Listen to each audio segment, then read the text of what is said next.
परिवार सजाए गिण गिण तोले पाए सानू दिओ लोड़ी तुहाडी जीवे जोड़ी सानू दिओ लोड़ी तुहाडी जीवे जोड़ी। नमस्कार, आप देख रहे हैं जेजी न्यूज़। सबसे पहले तो लोहड़ी पर्व की सबको हार्दिक शुभकामनाएं। आज लोहड़ी का पर्व है और उसी के साथ बात करते हैं भारतीय जनता पार्टी के जिला अध्यक्ष जो नवनियुक्त जो हैं निताशा सिहाग को जिम्मेवारी मिली है। उन्होंने आज जहां पर्व बनाया भारतीय जनता पार्टी के कार्यालय में और वहीं आज उन्होंने कार्यभार भी संभाला, तो उनसे सीधी बात करते हैं। तो आपको भी लोहड़ी की हार्दिक शुभकामनाएं और पर्व के अवसर पर आज आपने जो है विधिवत रूप से जो है कार्यालय की भी जिम्मेवारी संभाली है, तो सबसे पहले तो आप क्या कहना चाहेंगे? सबसे पहले तो मैं सभी भाजपा परिवार की तरफ से लोहड़ी की और मकर संक्रांति की सभी को हार्दिक बधाई और शुभकामनाएं देती हूं और भगवान से कामना करती हूं कि जैसे आज के दिन सभी चीज़ों में प्राकृतिक रूप से परिवर्तन होता है, ऐसे ही सभी के जीवन में सुख समृद्धि और प्रेम भाव बना रहे और सब आगे बढ़ते रहें, यही कामना भगवान से करती हूँ। और दूसरा, आज का जो दिन है वो बहुत विशेष है क्योंकि आज लोहड़ी के रूप में सभी भाजपा परिवार वालों ने इकट्ठे लोहड़ी मनाई है और आज ही इस कार्यभार को संभालने का सौभाग्य मुझे मिला। इसके लिए मैं पूरे परिवार का तहे दिल से आभार व्यक्त करती हूँ और पूरे परिवार को बधाई देती हूँ कि आज का ये शुभ दिन हमारे लिए बड़ा विशेष रूप से आया है और आने वाला समय भी हमारे सबके लिए बड़ा विशेष और शुभ रहेगा और आगे बढ़ना है, आगे बढ़ते रहेंगे और ऐसे ही इकट्ठे चलते रहेंगे। आपने आदित्य देवीलाल जी के साथ भी काम किया क्योंकि जिम्मेवारी उन जिलाध्यक्ष की उनके पास रही, अब वो चेयरमैन भी हैं और अब वो जिलाध्यक्ष की जिम्मेवारी आपके पास आ गई, तो कैसा उनके साथ आपका अनुभव रहा और जब आज उन्होंने आपको ये जिम्मेवारी यहाँ संभलवाई तो आपको कैसा अनुभव हुआ? देखिए, ये भारतीय जनता पार्टी की बड़ी खूबसूरती है कि यहाँ जब भी किसी भी दायित्व का परिवर्तन होता है तो बड़ी सहजता से, बड़ी निम्रता से उसको परिवर्तन को एक्सेप्ट किया जाता है। उसी कड़ी में आज पहले चाहे यतीन्द्र जी से वो भी मौजूद रहे, माननीय बड़े भाई आदित्य जी आज मौजूद रहे, उनके साथ मेरा यतीन्द्र जी के साथ भी, आदित्य जी के साथ भी, दोनों के साथ ही मैंने संगठनात्मक रूप से कार्य किया है। तो दोनों की कार्यशैली और दोनों का समर्पण हमेशा संगठन के लिए रहा है और भारतीय जनता पार्टी का कोई भी कार्यकर्ता जब जिला अध्यक्ष के रूप में कार्य करता है तो निश्चित रूप से उसका जो टारगेट होता है वो रहता है कि सभी कार्यकर्ताओं को साथ लेकर हमें आगे कैसे बढ़ना है, आने वाले हर चुनाव को हमें कैसे जीतना है और संगठन को कैसे मजबूती देनी है। और यही कार्य जो हमारी पद्धति है उसके स्वरूप माननीय बड़े भाई यतीन्द्र जी ने भी और माननीय बड़े भाई आदित्य जी ने भी इसी कार्य को आगे बढ़ाया है और निश्चित रूप से इसी कार्य को आगे बढ़ाने का काम संगठन की भी यही अपेक्षा रहती है और हमारा भी यही पुरजोर प्रयास रहता है कि हम सबको एक मुट्ठी के रूप में बंद करके ताकत के साथ हम लोग आगे बढ़ें। और निश्चित रूप से आज सभी के बीच में बहुत हर्ष है, बहुत उल्लास है और बहुत जोश है युवाओं के अंदर, महिलाओं के अंदर। और युवा होने के नाते मेरा भी यही मानना है कि जो आने वाली ताकत है वो बड़ी एक युवा शक्ति की जो ताकत है वो आंधी के रूप में कार्य करने का काम करती है और इस जोश के साथ हमारे सभी सीनियर का, सभी वरिष्ठ लोगों का होश और जोश दोनों मिलकर कार्य करेंगे और संगठन को और मजबूती और ताकत देने का काम करेंगे। और आने वाले चुनाव में निश्चित रूप से पहले लोकसभा का चुनाव है तो लोकसभा की सीट और आने वाले विधानसभा की 5 विधानसभाओं की सीट हम जीतने का पूरा प्रयास ही नहीं, पुरजोर तरीके से हम जीतेंगे भी।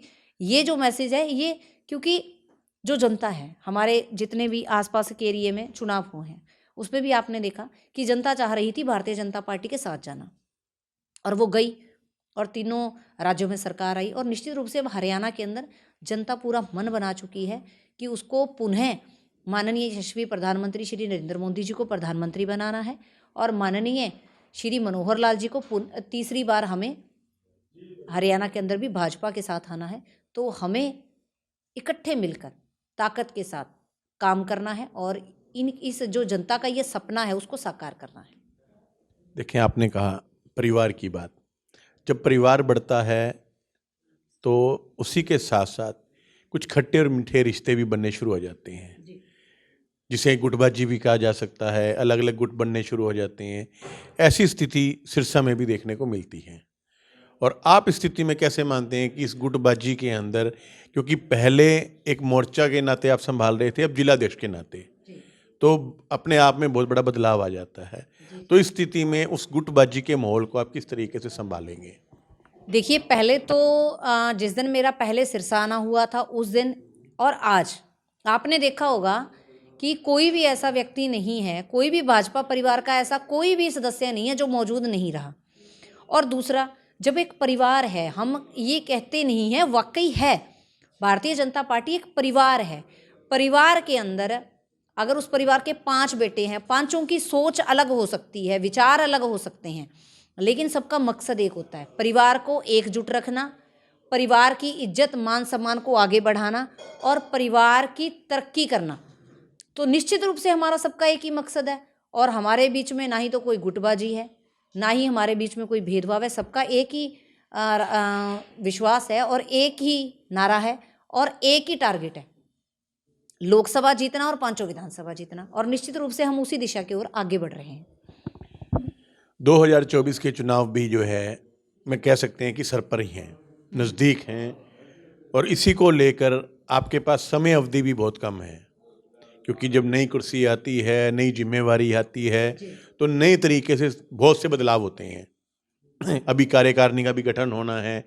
तो स्थिति के अंदर आप किस तरीके से लोकसभा और विधानसभा में अपनी जिम्मेवारी निभाएंगे और किस तरीके से आपकी आगे योजना आपने कोई बनाई है? देखिए, जहाँ तक चुनावों की बात है, भारतीय जनता पार्टी का जो कार्यकर्ता है वो एक सिपाही के रूप में कार्य करता है, वो निरंतरता से कार्य करता है। जैसे सिपाही को कभी भी ये नहीं कहा जाता भी तू जंग के लिए तैयार रहे, क्योंकि वो हमेशा ही तैयार रहता है। उसी तरह से भारतीय जनता पार्टी का कार्यकर्ता है, वो जब एक चुनाव का वोट डल जाता है, उसके नेक्स्ट डे ही दूसरे चुनाव के लिए तैयार होता है। इसलिए ये जो तैयारियां हैं वे निरंतरता से चलती आ रही हैं। बस थोड़ा सा ये रहता है कि जब चुनाव आ गया उसको और स्पीड अप करना है, तो वो उसके रूप में पूरा संगठन तैयार है, पूरा परिवार तैयार है। कोई भी चुनाव है, कोई भी चुनाव आए, वैसे तो ये चुनाव आयोग का मामला है, जब भी कोई भी चुनाव आएगा हमारे लिए वो पर्व आएगा, हम उसको त्यौहार के रूप में मनाते हैं और त्यौहार को मनाने के लिए सभी लोग सज्ज हैं। जब मर्जी त्यौहार आ जाए, हम हर्ष उल्लास के साथ और धूम धड़ाके के साथ और जीत की गूंज के साथ उस त्यौहार को मनाएंगे। पर्व के साथ साथ रामलला की बात हो रही है, 22 जनवरी की बात हो रही है, एक माहौल बना हुआ है देश में, और उसमें सिरसा की Bharatiya Janata party as a जिलाध्यक्ष के नाते कोई क्या आयोजन और क्या कोई कार्यक्रम आप लोगों की ओर से क्या किया जा रहा है? देखिए, वैसे तो ये कोई जो ये रामलला की बात है, रामलला सबके हैं, रामलला हमारे हैं। इतने मुद्दतों के इंतज़ार के बाद हमारे रामलला अयोध्या में विराजमान होंगे, तो ये सिर्फ एक पार्टी की तो बात रही नहीं, ये सभी लोग, पूरा देश इसको दिवाली के रूप में मनाएगा। और निश्चिंत रूप से भारतीय जनता पार्टी का प्रत्येक कार्यकर्ता हर घर में इसी दिन 5 दिए भी जलाएगा। हम इसमें सामाजिक रूप से हवन यज्ञ का कार्य भी कर रहे हैं, सत्संग का कार्य भी किया जा रहा है, और विशेष रूप से सभी मंदिरों में हम रामलला जी के जो चरण, श्री चरण उनके अयोध्या में आएंगे, उसका बड़ी बेसब्री से इंतज़ार करते हुए उस समय को, उस घड़ी को, जिसको जो कि एक ऐतिहासिक घड़ी होने वाली है, हम सब उसके गवाह बनेंगे। हम अपने अपने स्थानों पर रामलला जी के उस भव्य आयोजन को, जो अयोध्या में माननीय प्रधानमंत्री जी के द्वारा स्थापना की जाएगी, जब तो प्राण प्रतिष्ठा की जाएगी, उस समय को हम सब लोग साक्षी के रूप में अपने अपने बूथ के ऊपर, अपने शक्ति केंद्र, अपने गांव स्तर पर, अपने मंडल स्तर पर हम सभी लोग उस पर्व को मनाने जा रहे हैं। और प्रत्येक, मेरे को लगता है सिर्फ एक भारतीय जनता पार्टी नहीं, भारत के हर एक व्यक्ति के अंदर मन में उल्लास है कि वो घड़ी कब आएगी, हम उसके साक्षी कब बनेंगे।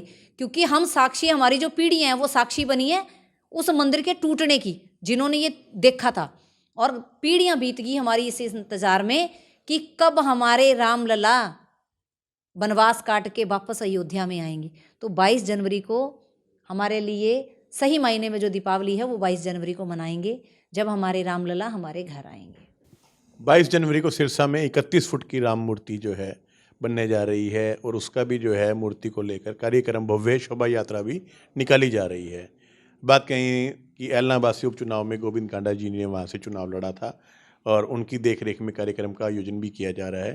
तो हर जो है वहाँ पर एक एक वासी, क्योंकि आपने कहा ये कोई राम किसी एक के नहीं है, सबके हैं, तो उसके अंदर इस शोभा यात्रा में आप लोगों की क्या भागीदारी रहेगी? देखिए, मैंने जैसे कि कहा कि रामलला का जहाँ नाम है, रामलला तो हमारे सबके साझे हैं, हमारे हैं। तो जहाँ भी, जिस भी समय, जिस भी क्षण, हर एक क्षण हम रामलला को समर्पित करने जा रहे हैं। तो जहाँ जो व्यक्ति जहाँ पर भी होगा, वो निश्चित रूप से जहाँ रामलला के आयोजन में, रामलला के उस अवतार दिवस के रूप में जहाँ जो भी आयोजन होगा, सभी लोग वहाँ एकत्रित होकर अपने राम जी के दर्शन करेंगे और इस आयोजन की भागीदारी सुनिश्चित करेंगे। इसमें कोई दो राय नहीं है। नई कार्यकारिणी कब तक गठित? बहुत जल्द नई कार्यकारिणी के साथ और नए जोश के साथ और हमारे बुजुर्गों के होश के साथ, पूरे होश और जोश मिलकर एक नए मुकाम को हासिल करेंगे और नई ताकत के साथ हम लोग लगेंगे। यही विश्वास हम हमारे शीर्ष नेतृत्व को दिलवाना चाह रहे हैं और निश्चित रूप से हम सब मिलकर एक नए आयाम को हासिल करेंगे। और महिलाओं की भागीदारी नई कार्यकारिणी में कितनी देखने को मिलेगी? पहले से ही 33% आरक्षण के रूप में भागीदारी ये तय है संविधानिक रूप से हमारी, चाहे राष्ट्रीय लेवल है, चाहे प्रदेश लेवल है, चाहे जिला लेवल है। जिले से लेकर मंडल, मंडल से लेकर नीचे शक्ति केंद्र से बूथ तक महिलाओं की भागीदारी सुनिश्चित है और वो डेफिनेटली रहेगी और हम मैक्सिमम महिलाओं की भागीदारी सुनिश्चित करने का कार्य जरूर करेंगे जी। क्योंकि घूंघट से लेकर राजनीति का सफर जो है आपका एक अलग ही है। देखिए, ये कार्यकाल भी अलग ही रूपों में जाना जाए, स्वर्णिम काल हो, ऐसा प्रयास हमारा सबका रहेगा। तो आपने देखा, जिलाध्यक्ष से बात की, उनसे जाना कि नई जिम्मेवारी संभालने के बाद भारतीय जनता पार्टी की ओर से क्या बदलाव रहेगा। उन्होंने बताया जल्द ही कार्यकारिणी का विस्तार किया जाएगा और जो भी योजनाएं हैं, और बात रही चुनावों की, चुनाव हमेशा उनके लिए पर्व के तौर पर होता है, ना कि वो चुनाव होता है। उसे बड़े हर्ष और उल्लास के साथ उस पर्व को मनाया जाता है। तो आज तो लोहड़ी की हार्दिक शुभकामनाएं और 22 जनवरी की रामलला की आपको शुभकामनाएं, और यूं ही हमारे साथ जुड़े रहें, देखते रहें जेजी न्यूज़।